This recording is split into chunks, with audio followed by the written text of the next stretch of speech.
ఓం గంగణపతే నమ ఐం సరస్వత్యే నమ శ్రీమాత్రే నమ దుందుర్గాయ నమ ఓం నమ శివాయ శివాయ గురవే నమ క్రీం క్రీం మహాకాళికాయ నమ క్లీం కృష్ణాయ గోవిందాయ గోపీచనవల్లభాయ శ్రీకృష్ణ పరబ్రహ్మాయ నమ శ్రీరామ జయ రామ జయ జయ రామ నమ ఓం నమో భగవతి మేధా దక్షిణావర్తి మహ్యం మేధాం ప్రజ్ఞాం ప్రయచ్చస్వ రామ్ దత్తాత్రేయాయ నమ శ్రీరామ జయ రామ జయ జయ రామ రామాయ నమ శ్రీమాత్రే నమ యూట్యూబ్ ప్రేక్షకులకి అందరికీ నమస్కారం అండి. నేను పాలపర్తి గురునాశర్మ జ్యోతిషం వాస్తు సిద్ధాంతం మీకంతా కూడా గోచారీత్య గ్రహాల యొక్క స్థితిగతి కలిక వాటి ప్రభావం అంతా కూడా మేషాది ద్వాదశ రాశుల వాళ్ళకి ఎటువంటి ఫలితాలంతా కూడా విశ్లేషణ చేయడం జరుగుతుంది. ప్రధానంగా చూసుకుంటే పరాభవనామ సంవత్సర ఉగాది శుభాకాంక్షలు అందరికీ కూడా ప్రేక్షకులకి చెప్తూ ప్రారంభిస్తున్నాం. ప్రధానంగా అందరికీ కూడా ఉగాది సందర్భంగా మేషాది ద్వాదశ రాశుల వాళ్ళకి గోచారీత్య గ్రహాల యొక్క స్థితిగతి వాటి ప్రభావం అంతా కూడా ఎటువంటి ప్రభావం వస్తుంది, ప్రధానంగా ఎటువంటి పరిహారం అంతా కూడా చేసుకుంటే కనుక శీఘ్రంగా శుభ ఫలితాలు పొందడానికి ఆస్కారం ఉంటుందో తెలుసుకోవడం జరుగుతుంది. ప్రధానంగా చూసుకుంటే గురువారం రోజున ఈ పరాభవన సంవత్సరం ప్రారంభమవుతుంది కావున రాజు అంతా కూడా బృహస్పతి అయినారు కావున శుభమైన ఫలితాలు పొందడానికి ఆస్కారం ఉంటుంది.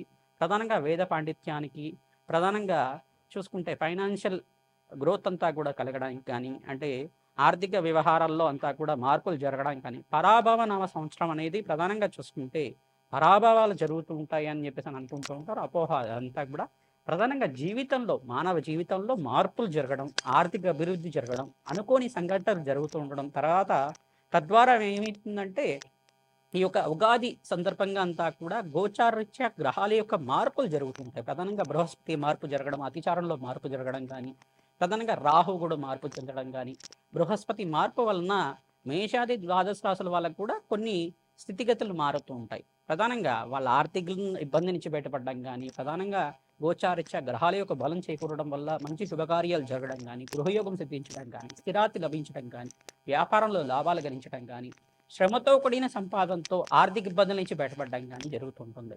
ప్రధానమైన కారణం అంతా కూడా గోచార చక్రంలో చూసుకుంటే ప్రధానమైన గ్రహాలని కేంద్రంగా చెప్తూ ఉంటారు.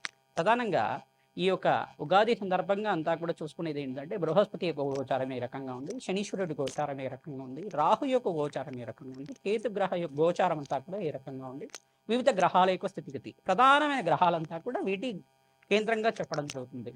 గోచార చక్రం అంతా కూడా సంవత్సర ఫలితాలు చెప్పేటప్పుడు అంతా కూడా ఉగాది నుంచి ఉగాది వరకు చెప్పేటంతా కూడా ఈ యొక్క ప్రధానమైన గ్రహాల యొక్క స్థితిగతి వాటి ప్రభావం అంతా కూడా మిగతా గ్రహాల మీద ఏ రకంగా ఉంది, ఆ స్థానాలు మార్పు చెందడం వల్ల ఎటువంటి ఫలితాలంతా కూడా వస్తుంటాయి. ఉగాది నుంచి మనకంతా కూడా ఎటువంటి శుభ ఫలితాలు పొందడానికి ఆస్కారం ఉంటుందో అంతా కూడా విశ్లేషణ చేయడం జరుగుతుంది. ప్రధానంగా చూసుకుంటే పరాభవన సంవత్సరం అనేది జీవితంలో మార్పు తీసుకొచ్చేది, రాజయోగాలు తీసుకొచ్చేది, ప్రధానంగా ఆర్థిక స్థితిగతులను మార్చేది, శ్రమతో కూడిన సంపాదన పెంచేది, ప్రధానంగా కీర్తిని పెంచేది అనేది అర్థంగా ఉంటుంది. పరాభవం అనేది మన జీవితంలో ఎప్పుడైనా కానీ శత్రువులకి అంతా కూడా పరాభవం జరిగే విధంగా ఉండేది. ఎప్పుడైనా కానీ ఆర్థిక స్థితిగతుల నుంచి దిగ్విజయంగా విజయాన్ని ప్రాప్తించేది అనే అర్థం కూడా వస్తుంటుంది. ప్రధానంగా ఈ యొక్క ఉగాది సందర్భంగా అందరికి కూడా అష్టైశ్వర్యాలు సిద్ధించాలని చెప్పేసి, వివాహాది శుభకార్యాలు జరగాలని, వంశాభివృద్ధి జరగాలని చెప్పి, ఆర్థిక స్థితిగతులంతా కూడా మారి శీఘ్రంగా మీకంతా కూడా మనోభిష్టాలంతా కూడా తీరాలని చెప్పేసి జగన్మాత అనుగ్రహం వల్ల సకల కార్యసిద్ధి కలగాలని చెప్పి ఆశీర్వాదం చేస్తూ ఈ యొక్క ఉగాది యొక్క విశ్లేషణ అంతా కూడా చేయడం జరుగుతుంది. ప్రధానంగా గోచారీత్యా చూసుకుంటే ఈ యొక్క గోచార చక్రంలో శనీశ్వరుడు అంతా కూడా మీనరాశిలో సంచారం చేస్తున్నారు. ప్రధానంగా బృహస్పతి సంచారం అంతా చూసుకుంటే జూన్ 1వ తారీఖు నుంచి కర్కటక రాశిలో ప్రవేశం చేయడం, మరియు అక్టోబర్ 30వ తారీఖు తర్వాత అంతా కూడా చూసుకుంటే ఇక్కడ అక్టోబర్ 15, 30 తారీఖులో అంతా కూడా కర్కాటక రాశి నుంచి మళ్ళీ అతిచారంలో అంతా కూడా సింహరాశిలో ప్రవేశం చేసి కొన్ని నెలల వరకు అక్కడంతా కూడా సంచారం చేయడం, మళ్ళీ తిరోగమనంలో అంతా కర్కాటక రాశిలో ప్రవేశం చేయడం జరుగుతుంది. ప్రధానంగా 3 సార్లు బృహస్పతి మార్పు అంతా కూడా జరుగుతుంది. రాహు యొక్క సంచారం అంతా కూడా డిసెంబర్ 5వ తారీఖు దాకా కుంభరాశిలో సంచారం చేయడం, మరియు అపసవ్య దిశలో అంతా కూడా సంచారం చేస్తుంటారు కావున డిసెంబర్ 5వ తారీఖు తర్వాత స్థానచలనం అనేది జరుగుతూ ఉంటుంది. మరియు కేతు సంచారం కూడా డిసెంబర్ 5వ తారీఖు దాకా ఉంటుంది. ప్రధానంగా ఈ యొక్క గ్రహాల యొక్క స్థితిగతి అంతా కూడా చూసుకుంటే రాజయోగాలను వచ్చే గ్రహాలేంటి, ప్రధానంగా రాజయోగాన్ని ఇచ్చే గ్రహాలేంటి, ధనయోగాన్ని ఇచ్చే గ్రహాలేంటి, ఏ రాశులు వాళ్ళకి విపరీత రాజయోగాలు సిద్ధిస్తాయి, ఏ వృత్తిలో అంతా కూడా అభివృద్ధి సిద్ధిస్తుంది అంతా కూడా విశ్లేషించడం. ప్రధానంగా మిగతా గ్రహాలన్నీ కూడా ప్రధానమైన గ్రహాలంతా కూడా చూసుకుంటే సూర్య భగవానుడు, బృహస్పతి, శుక్రుడు, అంగారకుడు వాళ్ళ ప్రభావం అంతా కూడా ఈ గ్రహాల యొక్క స్థితిగతి మార్పు వలన ఎటువంటి ప్రభావాలు చూపిస్తున్నాయని విశ్లేషణ చేయడం జరుగుతుంది. ప్రధానంగా చూసుకుంటే దేశ గోచారంలో అంతా కూడా ఆర్థికంగా ఉన్నత స్థితి కలగడానికి భారతదేశం అంతా కూడా దేశంలో ప్రధానంగా అంతా కూడా మంచి జరగడానికి ఆస్కారం ఉంటుంది. ప్రధానంగా భారతదేశం అంతా కూడా ఈ యొక్క ప్రపంచ పటంలో అంతా కూడా మంచి ఉన్నతమైన స్థితిగతులు పొందడానికి ఆస్కారం ఉంటుంది. తద్వారా అంతా కూడా శ్రేష్టమైన ఫలితాలు పొందడానికి ఆస్కారం ఉంటుంది. ప్రధానంగా చూసుకుంటే గోచార చక్రంలో అష్టైశ్వరి శక్తి యోగం అంతా ఏ రాశి వాళ్ళకు ఉందో అంతా కూడా విశ్లేషణ చేయడం జరుగుతుంది. శ్రీమాత్రే నమః. తులారాశి జాతకులకి శ్రీ పరాభవన సంవత్సరం ఉగాది నుంచి ఎంత కూడా ఎటువంటి ఫలితాలంతా కూడా గోచారత్య గ్రహస్థితులు అయితే ఏ రకంగా అనుకూలిస్తున్నాయో తెలుసుకోవడం జరుగుతుంది.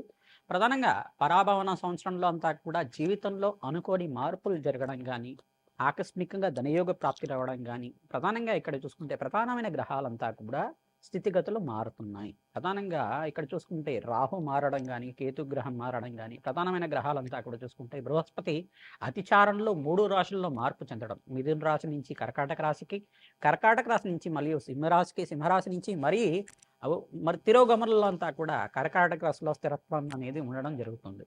ప్రధానంగా చూసుకుంటే జూన్ 1 తారీఖు తర్వాత బృహస్పతి మార్పు అంతా కూడా రాజయోగ మార్పు అంతా కూడా జరుగుతూ ఉంటుంది. ప్రధానంగా ఇక్కడ సప్తమాధిపతి అంగారకుడు యోగకరంగా గోచారించి అనుకూలించినప్పుడు మీకంతా కూడా రాజయోగ ప్రాప్తి కలగడానికి ఆస్కారం ఉంటుంది. సుబ్రహ్మణ్య స్వామి కళ్యాణం చేయించడం, సుబ్రహ్మణ్య స్వామి శాంతి కళ్యాణం అంతా కూడా వంశాభివృద్ధి కలగడానికి కానీ, సంఘంలో గౌరవం పెరగడం కానీ, ఉద్యోగుల్లో మార్పు చెందడం కానీ, ప్రధానంగా ఆర్థికంగా స్థితిగతులు మార్పు అంతా కూడా జరగడం కానీ ఆస్కారం ఉంటుంది. ప్రతినిత్యం కూడా ఓం శరవణ భవాయ నమః నామాన్ని జపాన్ని ఆచరించడం వల్ల ఈ యొక్క తులారాశి జాతకులకంతా కూడా ప్రధానంగా ఇక్కడ అధిష్టాన దేవత సప్తమాధిపతి అధిష్టాన దేవత సుబ్రహ్మణ్య స్వామి కావున అంగారకుడి దోష నివారణం అవుతుంది. ప్రధానంగా ఇక్కడ రాజయోగ కారణంగా అంగారకుడు మీకంతా కూడా అనుకూలించినప్పుడు మీకంతా కూడా రాజయోగ ప్రాప్తి రావడానికి ఆస్కారం ఉంటుంది. జూన్ 1 తారీఖు నుంచి నవంబర్ 28వ తారీఖు దాకా మీకంతా కూడా అష్టైశ్వర్య యోగం సిద్ధించడానికి ఆస్కారం ఉంటుంది. రాజయోగ మార్పు అంతా కూడా గ్రహాల యొక్క స్థితిగతి వాటి ప్రభావం అంతా కూడా అనుకోకుండా మీకంతా కూడా మార్పులు జరగడానికి ఆస్కారం ఉంటుంది. వ్యాపార రీత్యా కూడా మార్పులు చెందుతూ ఉంటారు. ప్రమోషన్స్ కోసం ప్రయత్నం చేసుకున్న వాళ్ళకి శ్రమించి కానీ మీకంతా కూడా ప్రమోషన్ రావడానికి ఆస్కారం ఉంటుంది. ప్రధానంగా మీకంతా కూడా మాట పట్టింపు లేకుండా, కోప ఆవేశాలకు లేకుండా మంచిగా మీరంతా కూడా ఈ పెద్దల యొక్క సహాయ సహకారాలు చేసుకొని జీవన విధానం ఉంటాయి కనుక రాజు యొక్క ప్రాప్తి సరళంగా మీకంతా కూడా సిద్ధించడానికి ఆస్కారం ఉంటుంది. రాజశ్యామల యజ్ఞాధికృతులు ఆచరించుకోవడం, చండీ హోమాది కార్యక్రమాలు ఆచరించుకోవడం, నవగ్రహ శాంతి హోమాది కార్యక్రమాలు ఆచరించుకోవడం, ప్రధానమైన గ్రహాలకి శాంతి పూజలు ఆచరించుకోవడం, శనీశ్వరుడికి, అంగారకుడికి, బృహస్పతికి, కేతు గ్రహానికి, ప్రధానంగా శుక్రుడికి అంతా కూడా జపము దానాది కార్యక్రమాలు చేసుకోవడం వల్ల అనుకోకుండా మీకంతా కూడా ధనమంతా కూడా సేకరించడం, వ్యాపారంలో లాభాలంతా కూడా సిద్ధించడం అనేది చేకూరుస్తుంది. ప్రధానంగా మీకంతా కూడా వివాహాది శుభకార్యాల కోసం ఎవరైతే తులారాశి జాతకులంతా కూడా ప్రయత్నం చేస్తున్నారో జూన్ 1 తారీఖు నుంచి కూడా కార్యసిద్ధి కలగడానికి ఆస్కారం ఉంటుంది. వివాహాది శుభకార్యాలు చర్చలు రావడం కానీ, మంచి సంబంధం సిద్ధించడం కానీ జరుగుతూ ఉంటుంది. ప్రధానంగా మీకంతా కూడా రాజయోగ మార్పు అంతా కూడా సిద్ధించడానికి బృహస్పతి మార్పు, కేతుగ్రహ మార్పు అంతా కూడా శనీశ్వరుడు అనుకూలత వల్ల మీకంతా కూడా స్వల్పంగా శ్రమతో కూడిన సంపాదన పెరుగుతూ ఉండడం, అనుకోకుండా ఆకస్మికంగా ధనయోగ ప్రాప్తి రావడం, స్థిరాస్తి కోసం ప్రయత్నం చేసుకున్న వాళ్ళకి స్థిరాస్తి అంతా కూడా సిద్ధించడం అనేది జరుగుతూ ఉంటుంది. ఈ యొక్క శుభమైన ఫలితాలంతా కూడా పరాభవన సంవత్సరంలో అంతా కూడా సిద్ధించడానికి ఆస్కారం ఉంటుంది. కావున ప్రతినిత్యం కూడా అన్నదానం చేయడానికి ప్రయత్నం చేయండి, గోమాత సేవ చేసుకోవడానికి ప్రయత్నం చేయండి. పరిష్కారం అంతా కూడా చూసుకుంటే జన్మజాతకంలో ఉండే దోషాలకంతా కూడా పరిష్కారం చేసుకోవడం, గోచారిత్య గ్రహాల అనుకూలత మేరకంతా కూడా పరిష్కారం చేసుకోవడం వల్ల రాజయోగ ప్రాప్తి కలుగుతుంది. శ్రీ పరాభవన సంవత్సరం ఉగాది 2026 నుంచి అంతా కూడా మేషాది ద్వాదశ రాశుల వాళ్ళకి అష్టైశ్వర్య యోగ ప్రాప్తి కలగడానికి ఈ గ్రహాల యొక్క స్థితిగతి మార్పు అంతా కూడా గోచార చక్రవశాత్ అంతా కూడా కారణమవుతుంది. ఈ యొక్క గోచార చక్రం అనేది ఈ యొక్క స్థిర చక్రంగా ఉండదు. ప్రధానంగా గోచారిత్య అంతా కూడా గ్రహాల యొక్క మార్పు చెందుతూ ఉంటారు. వాటి స్థితిగతి కలయిక వాటి ప్రభావం వల్ల అంతా కూడా మేషాది ద్వాదశ రాశి వాళ్ళకంతా కూడా జీవితంలో మార్పు జరగడం, అష్టైశ్వర్య యోగ ప్రాప్తి కలగడం, వృత్తిలో వ్యాపారంలో ఉద్యోగంలో మార్పు జరుగుతూ ఉండడం, రాజయోగ ప్రాప్తి రావడం, ఖర్చులు విపరీతంగా పెరుగుతూ ఉండడం ఇటువంటివి జరుగుతూ ఉంటాయి.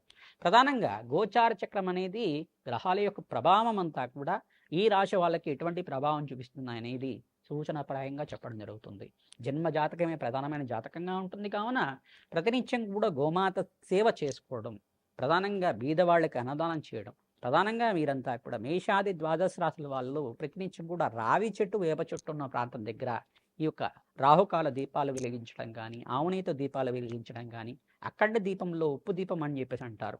అఖండ దీపంలో అంతా కూడా ఈ నువ్వుల నూనెతో దీపం వెలిగించి అక్కడంతా కూడా బెల్లాన్ని నివేదన చేయడం, చెమ్మిలిని నివేదన చేయడం, చీమలికి ఆహారంగా బెల్లాన్ని నివేదన చేయడం వల్ల అప్పుల బాధల నుంచి బయటపడడం కానీ, రాజయోగ ప్రాప్తి కలగడం కానీ ఆస్కారం ఉంటుంది.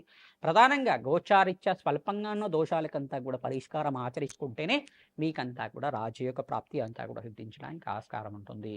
నవగ్రహాల యొక్క స్థితిగతి వాటి ప్రభావం అంతా కూడా మానవాళి జీవితం మీద ఈ యొక్క ప్రభావం అంతా కూడా ఆధారపడి ఉంటుంది. కావున పూర్వజన్మలో చేసుకున్న కర్మశేషాన్నంతా కూడా రోగరూపేణ రుణరూపేణ తీర్చుకోవడానికి అవకాశం ఉంటుంది. తద్వారా తద్దోష నివారణార్థం శాంతి పూజలంతా కూడా ఆచరించుకోవడం వల్ల శ్రీ పరాభవన సంస్థల్లో అంతా కూడా మేషాది ద్వాదశ రాశుల వాళ్ళకంతా కూడా అఖండ రాజయోగ ప్రాప్తి కలగడానికి చెప్పి ఆశీర్వాదం చేస్తున్నాం. మేము చెప్పిన పరిష్కారం అంతా కూడా గోచార చక్రవశాత్తు గ్రహాల యొక్క ప్రభావం అంతా కూడా ఎటువంటి ప్రభావాలు చూపిస్తాయని చెప్పేసి గోచార చక్రంలో స్థితిగతి మార్పు వల్ల చెప్పడం జరిగింది. ప్రతినిత్యం కూడా జాతకమే ప్రధానమైన జాతకంగా ఉంటుంది. జన్మ జాతకంలో ఉన్న దోషాలకంతా కూడా పరిష్కారం ఆచరించుకోవాలి. జాతకరీత్యా గోచారీత్యా కూడా అన్వయం చేసుకొని చూసుకోవాలి. గోచారీత్యా గ్రహాలు ఏ రకంగా అనుకూలంగా ఉన్నాయి, జాతకరీత్యా గ్రహాలు ఏ రకంగా అనుకూలంగా ఉన్నాయి, ఆ గ్రహాలకంతా కూడా శాంతి పూజలు ఆచరించుకుంటే ఎటువంటి ఫలితాలు వస్తాయి, తద్వారా విశ్లేషణ చేసుకుని పరిష్కారం చేసుకోవడం వల్ల అఖండమైన ఆనందమైన జీవితం జీవించడానికి ఆస్కారం ఉంటుంది. ప్రతినిత్యం కూడా ఈ యొక్క అన్నదానం చేయడానికి ప్రయత్నం చేయండి. కులదేవత ఆరాధన చేసుకోండి, పరమేశ్వరుడి ఆరాధన చేయండి. తద్వారా జగన్మాత ఆరాధన చేసుకోవడం వల్ల రాజ్య యొక్క ప్రాప్తి కలుగుతుంది. శ్రీమాత్రే నమః.